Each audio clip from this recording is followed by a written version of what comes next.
Durant la Seconde Guerre mondiale, le silence qui entourait la persécution dont les Juifs étaient l'objet semblait signifier que l'Europe avait sombré dans la peur, l'indifférence ou la collaboration. Pourtant, dans chacun des pays concernés, des hommes et des femmes se sont levés, choqués par les exactions dont ils étaient témoins. En France, tout particulièrement, les justes furent nombreux à participer au sauvetage des 3/4 de la population juive, alors que le gouvernement de Vichy apportait sa contribution à l'organisation de la déportation des Juifs. Depuis les années 60, Yad Vashem en Israël est chargé par l'État d'Israël d'attribuer la médaille des justes aux non-juifs qui se sont illustrés dans le sauvetage des Juifs pendant la Seconde Guerre mondiale. En France, près de 3000 personnes ont été honorées à ce jour par l'État d'Israël. La grande majorité des justes demeure anonyme. L'histoire des justes est essentielle, car tout en nous réconciliant avec le genre humain, particulièrement mis à mal à travers la Shoah, elle nous permet de comprendre et d'enseigner qu'une autre voie était possible. En France, 76 000 juifs furent déportés, dont 11 000 enfants. Seuls 2 550 revinrent des camps d'extermination, mais aucun enfant ne se trouvait parmi eux. Toutefois, les 3/4 des juifs en France ont eu la vie sauve grâce à des hommes et des femmes non juifs qui, n'écoutant que leur conscience, les ont cachés, protégés, nourris, leur ont souvent procuré de faux papiers et morts certaines. Bonjour Jojo, tu vas bien? Georges Gross entend maintes fois cette phrase lorsqu'il déambule dans les couloirs de la maison de santé Saint-Gatien à Tours, dans l'Indre-et-Loire, du terrible été 1942 jusqu'en juillet 1944. Oui, Jojo va mieux, après son opération consécutive à une ostéomyélite contractée après une chute sur une scie. De convalescent, Jojo est devenu vrai faux patient une fois rétabli. Car le petit Jojo, protégé par sœur Sainte Monique et adopté par les sœurs Augustines hospitalières de l'Immaculée Conception, revient de loin. Il a échappé à la mort en étant soigné pour sa maladie, mais surtout parce que sa mère et ses 2 frères, puis son père, ont été arrêtés, internés, puis déportés. Il est le seul rescapé de sa famille. Sœur Sainte Monique écrit qu'après quelques semaines, on le vit trotter dans les couloirs, dorloté et choyé par tout le service. Personne ne vient le voir. Sœur Sainte Monique, qui connaissait son histoire et son nom sous le sceau du secret, veille sur lui comme une protectrice et quasiment une mère. Le courage de Sœur Sainte Monique, née Geneviève Cadar le 19 janvier 1905 à Meun, dans le Loir-et-Cher, a permis à Georges Gross de passer sans encombre cette période terrible et tourmentée.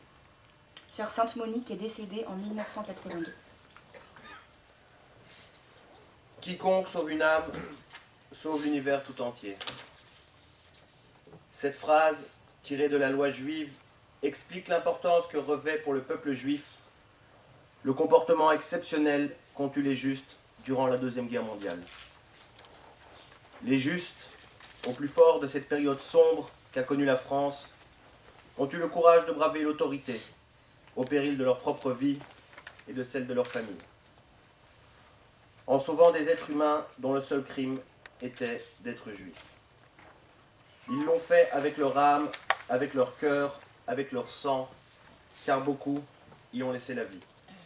La médaille de juste parmi les nations est la plus haute distinction donnée par l'État d'Israël.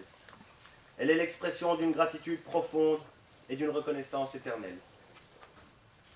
Aussi, c'est avec un grand honneur et avec beaucoup d'émotion que je remets aujourd'hui au nom de l'État d'Israël et du peuple juif reconnaissant la médaille de juste parmi les nations à Geneviève Cadar à titre posthume pour avoir sauvé la vie de Georges Gross et à Agnès Bredbourd à titre posthume pour avoir sauvé la vie de Mira Lustig. Au nom de l'État d'Israël et en mon nom propre, merci du fond du cœur.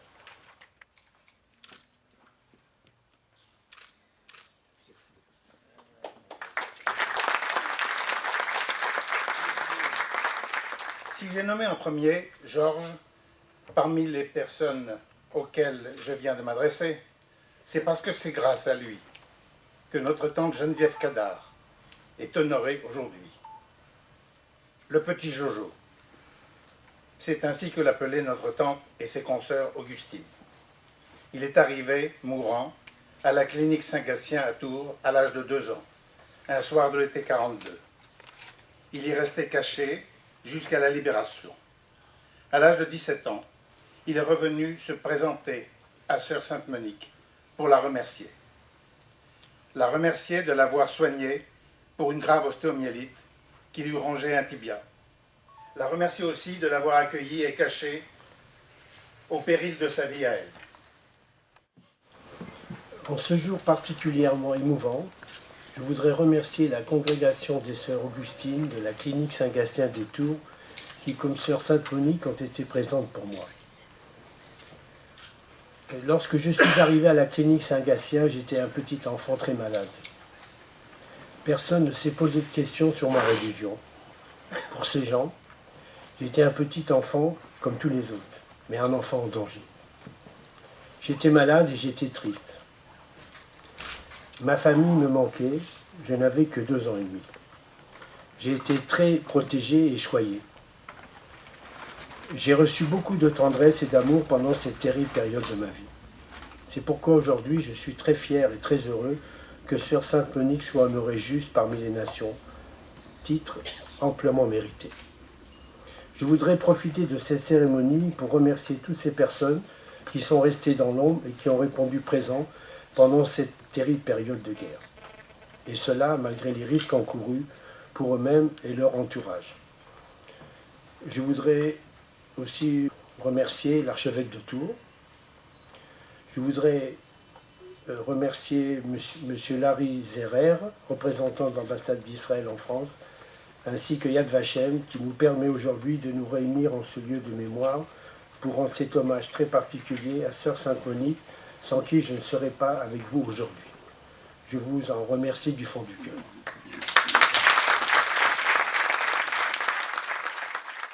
Nommé à Tours en 2005, à la suite de Monseigneur 23, j'ai rapidement découvert l'importance de l'engagement de nombreux habitants de Touraine dans la lutte contre l'occupant.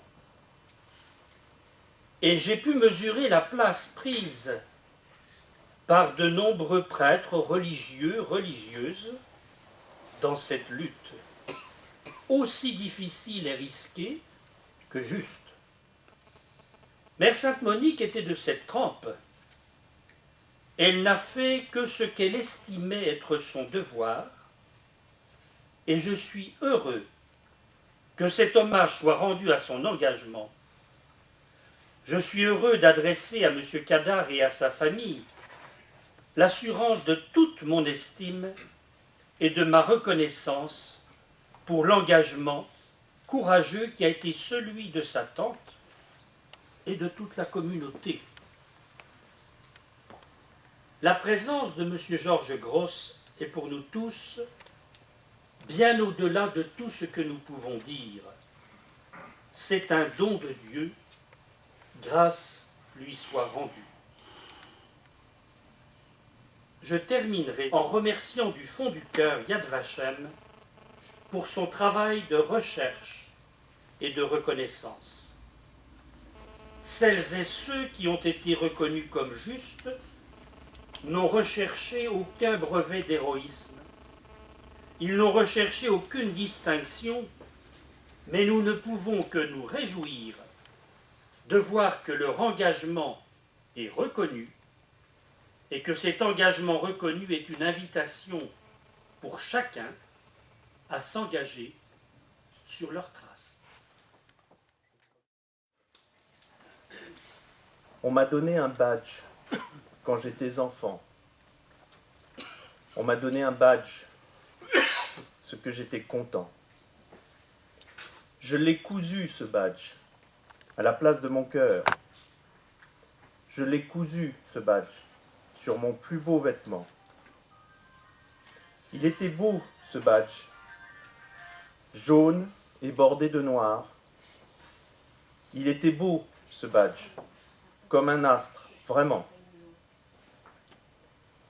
La forme d'une étoile à 6 branches de surcroît.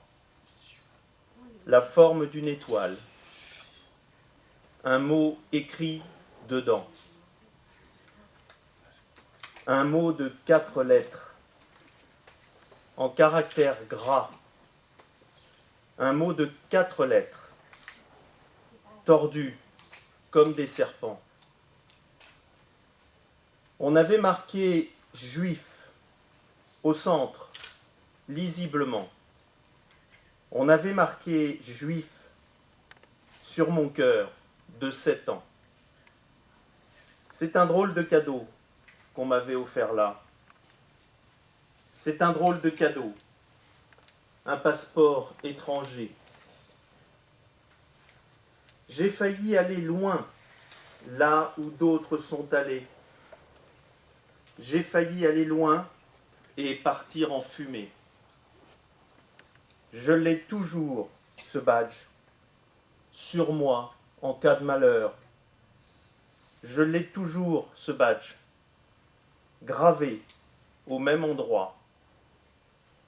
Je n'en porte jamais d'autre, bien qu'on ne le voie pas. Je n'en porte jamais d'autre. C'est le seul qui me va. C'est dans cette intention qu'on me l'avait donné. C'est dans cette intention, moi, je l'ai gardé. Albert Pess.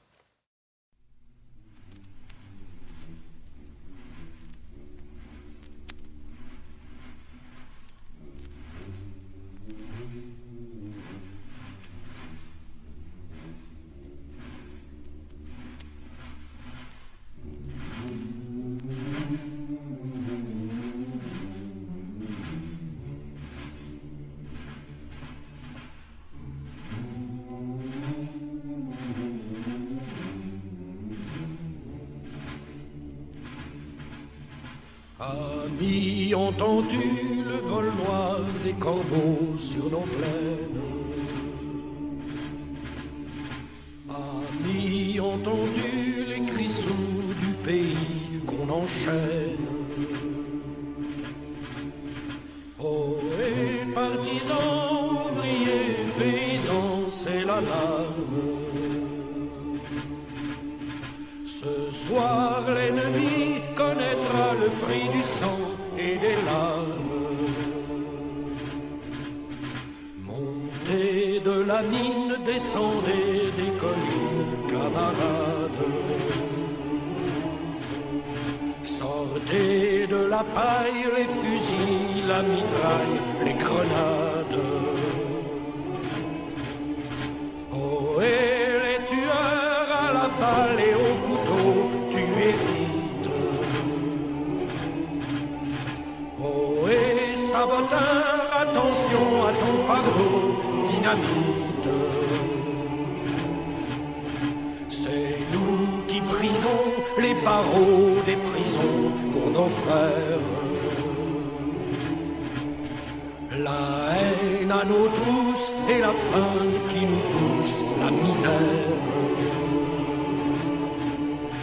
Il est des pays où les gens au creux des lits font des rêves. Ici, nous vois-tu, nous on marche et nous on tue, nous on crève.